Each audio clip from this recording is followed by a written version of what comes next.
Hey everybody, Pan Bam Rich here, and welcome back to the Kirby 64 playthrough. In the last episode, we finished off Rock Star, and we are now entering the water world, Aqua Star. Here we go. So first off, in stage 1, we'll be demonstrating a lot more of the whole gimmick where you gotta pick up the abilities that are present in the stage, and you can use them for later on. So there'll be a lot of that here. This is also the last level did have 4 stages, so let's disregard that previous statement. I'm gonna keep on going on here. The abilities that we do need are both Cutter... Actually, no, not Cutter. It's Ice and Bomb. So, regarding this game and whatnot, it is still one of my fondest games that I remember playing growing up. It's just that, again, because of the fact that I've grown up with Kirby Superstar and other games like that, it's not a game that has aged well for me throughout the years. But it's still a fun game to go back to on occasion and just do 100% run of. And, yeah, that's why I could classify this game as a solid Kirby game. Not the best, but definitely not the worst either. So what we're going to do in this segment, we're going to keep proceeding forward here by using these cannon-like enemies straight out of Donkey Kong Country in terms of function. They're known as Xenons, I believe. But yeah, we'll be using that to progress forward over here, and you'll see right over there that we have our first Crystal Shard. Easy peasy, gimme gimme.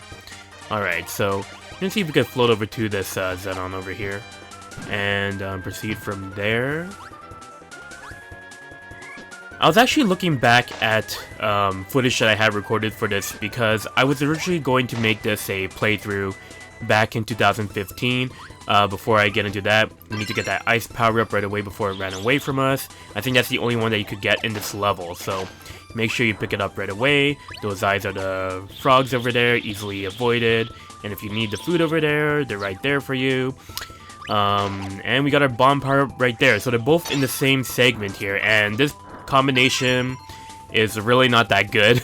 You become a snowman that can shoot projectiles from above, but whenever you collide into something, you explode. So it's a time bomb, but its range is really not that good. So again, the only reason why you go to most of these power-ups and explore is, besides piquing your curiosity, there isn't really much function to it other than the fact that you would need them to gain access to crystal shards. But at the very least, they'll let you survive a hit before taking a second hit. So if you need that extra crush for Kirby games, it's right there for you. Not really for me, even though I demonstrated otherwise in the previous boss fight. Though looking back at that footage, I think the issue with it was the fact that I didn't get the extra lives that I needed from the picnic minigame. Instead, I just got 1 star for some weird reason. This is a strategy that we're using for Tick. Very easy. We get our crystal shard. Very, very nice. Yeah, I never really liked those enemies when I was younger.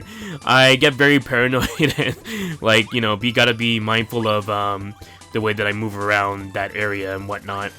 So we're gonna keep on advancing here to our final crystal shard, which is what we're going to use this abysmal power-up for. Gonna keep on progressing, and here's more of the Tick enemies. Yes, they're called Ticks, and yeah, I always get so nervous every single time I go down, because you never know what's gonna be below you. So they're in those 3 rows there, and what you'll need this power-up for is for this blue and black barricade. It's probably going to be the last one that's going to be really, really obvious. The ones that are in the later stages are kind of cryptic unless you are really paying attention to the level design. So we can finally get rid of this power-up, and I think we're going to go to one of my favorite power-ups in the game in terms of aesthetics. Spark being the first half of that combo, and the other one will be popping up very shortly. Yes. Yeah, Spark and Cutter brings us to the realm of Star Wars. Yes. And we have ourselves a dual lightsaber during a time when Darth Maul was incredibly popular. Well, I guess that's very subjective depending on how you view that episode 1 movie. We're going to collect that 1-up over there just in case. I don't even know why I have to say that for a Kirby game, but ever since the last episode, I have to be a little bit more cautious now with how I play.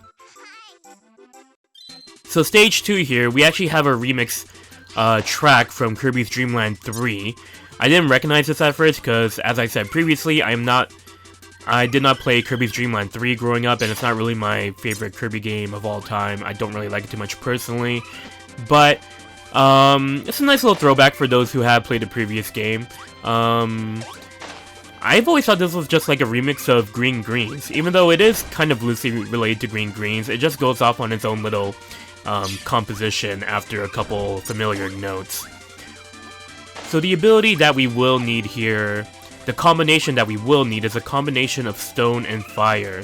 That will create a bit of a volcanic eruption power-up for us, but it's not really as large as I have described it. So I believe they're both here in the same area, which again is interesting. I think they do this a lot for the power-ups that are required for the level, but it's just very convenient, you know?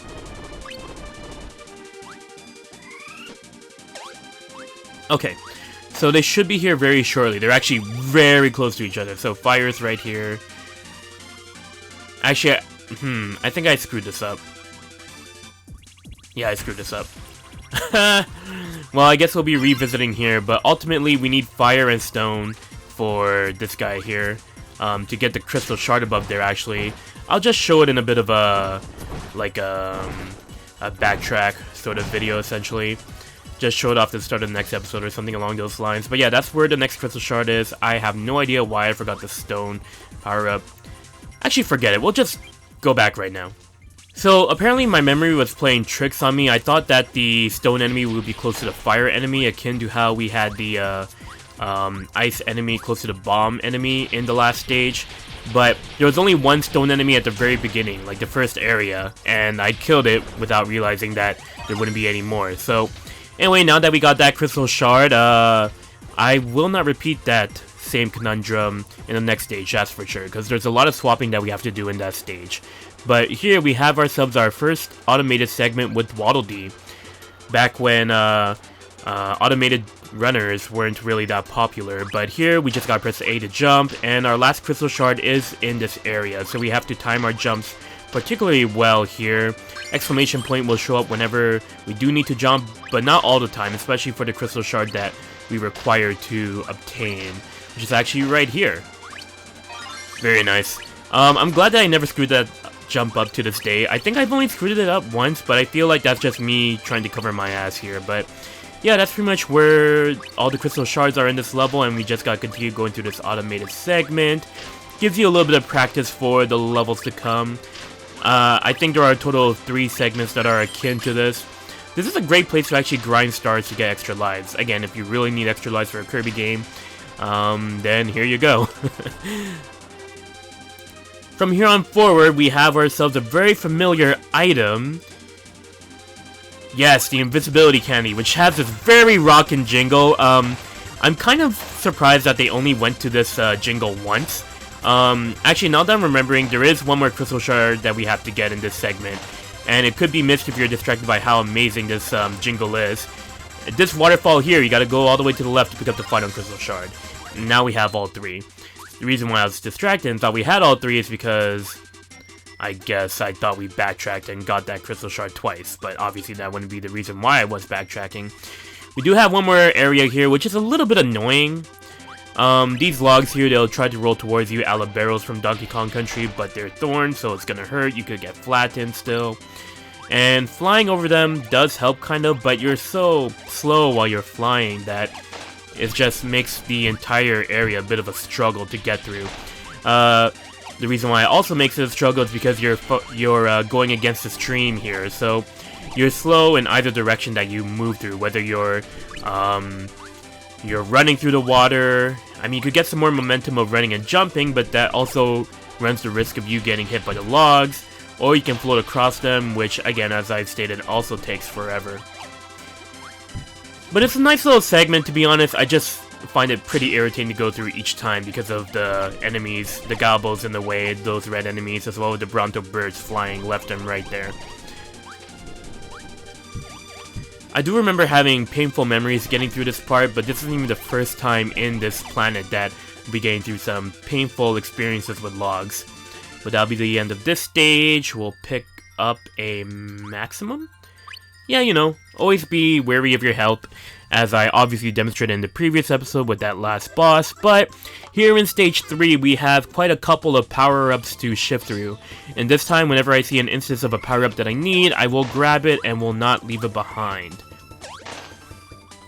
But yeah, going through more of the beach aesthetics, unfortunately the aesthetics here in this level aren't as varied as, say, Rock Star earlier, where we went through like a UFO, or we went through like an ancient ruins. Here it just seems to be all water and beach. I mean, really, what else can you do with a water-like aesthetic? Well, I guess, you know, we went through a park in the last stage, which was okay, but we kind of went through a beach a little bit in the first stage as well. I don't know, it was all very tropical-esque. But at least it does show some pretty nice sand structures there. And we haven't run into any power-ups yet, thankfully, but there is also a little bit of a nice gimmick whenever you carry enemies by pressing L or R. It's a nice attention to detail. The enemies react accordingly.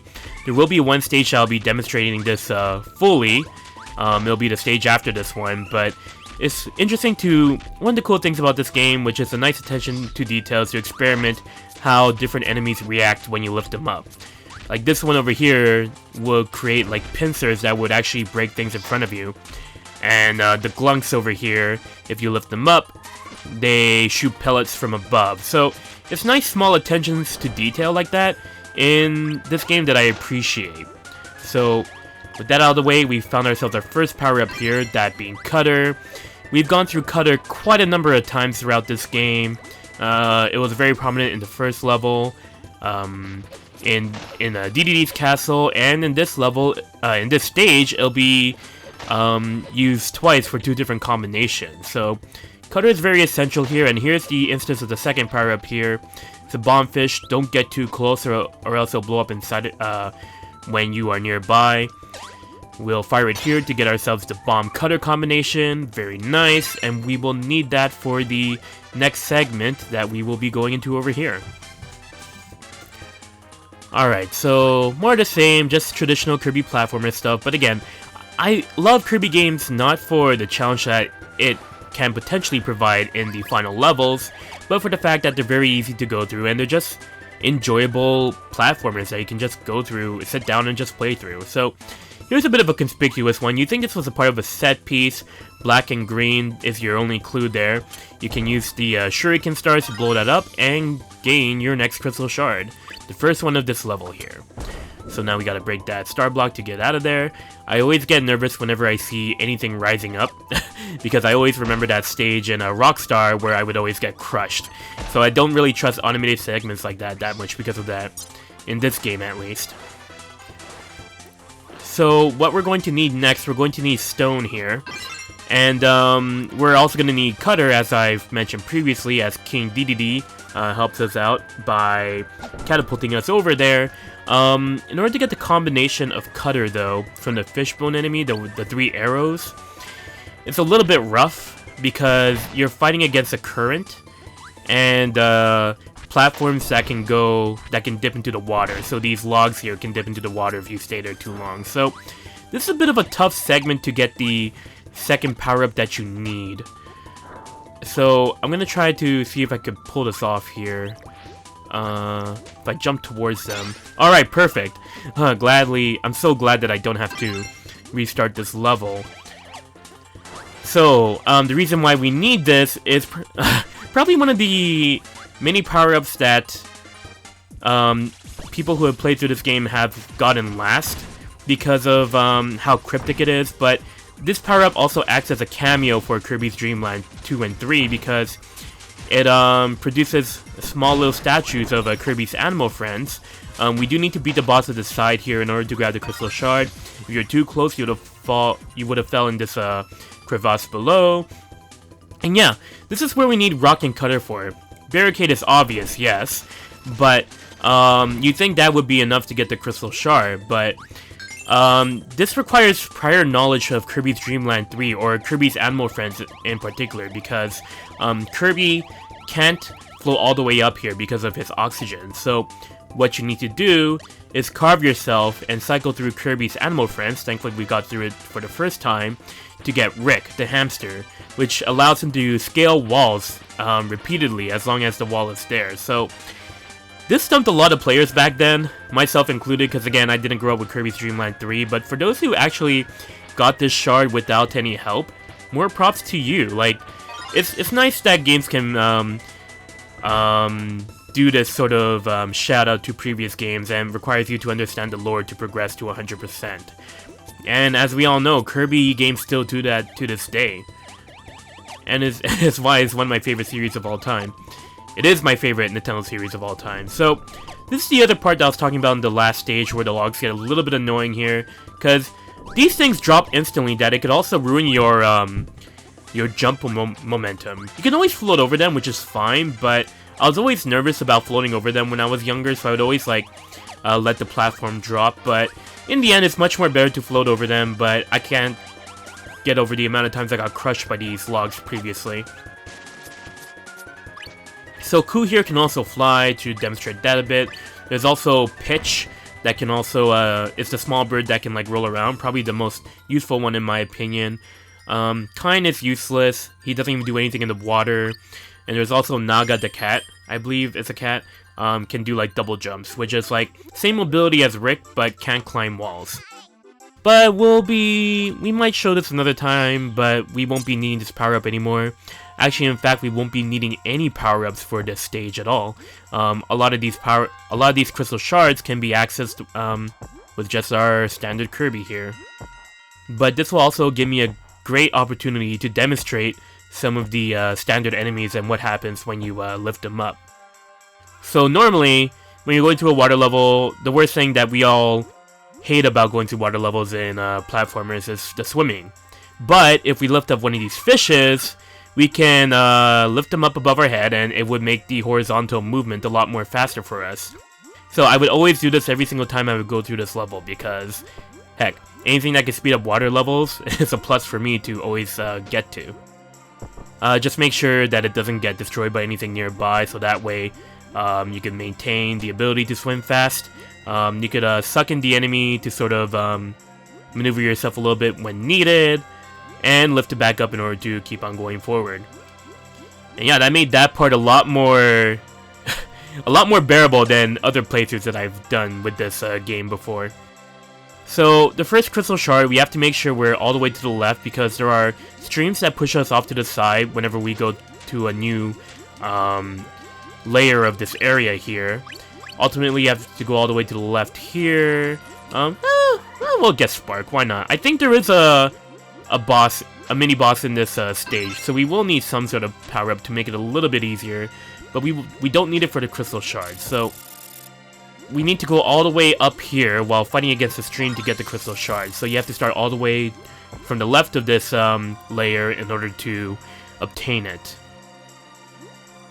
This next crystal shard is irritating, that's for sure. It's definitely a beginner's trap. So I remembered when I couldn't grab it for my first playthrough of this game, and I always remember this crystal shard ever since. There will be a pole that you'll get to. You need to go all the way down to get your next crystal shard. You could even like land on the sea's floor here and walk towards it while not getting caught by the stream.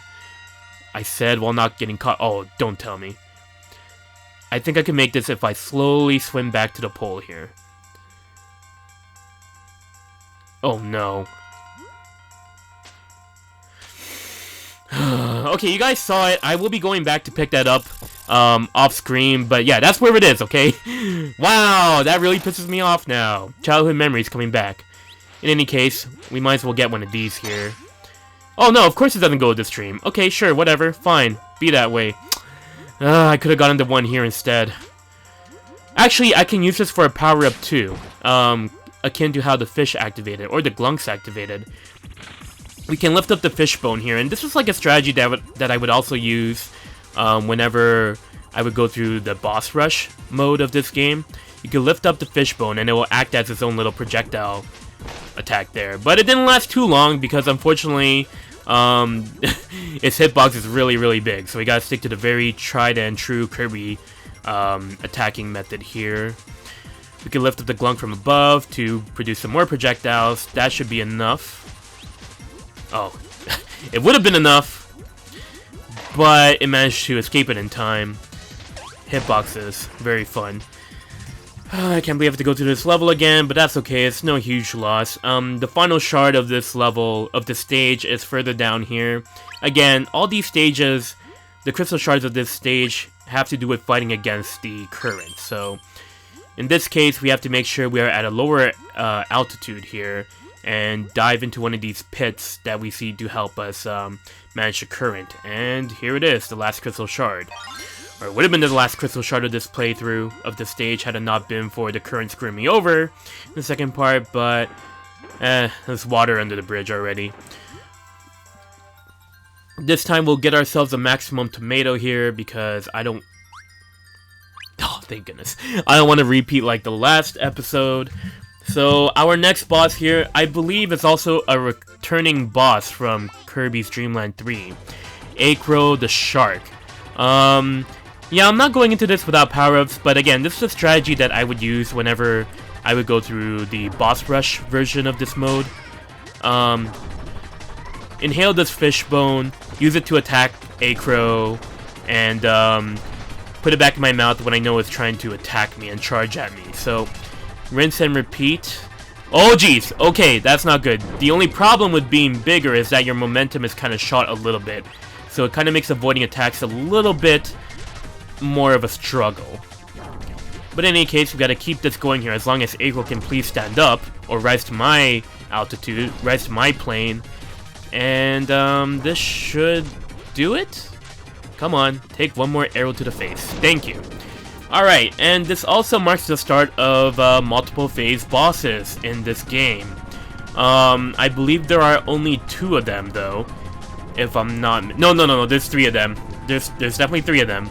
So, yeah, first phase starts off like that, and then the second phase is going to be the same concept, but a bit more of a vertical battle instead. So, it's going to be a little bit harder firing the arrows from the fishbone, but it's still possible. As long as you make sure that Kirby doesn't disappear off screen, then you're good. Well, as long as the fishbone is safe, we're all good here.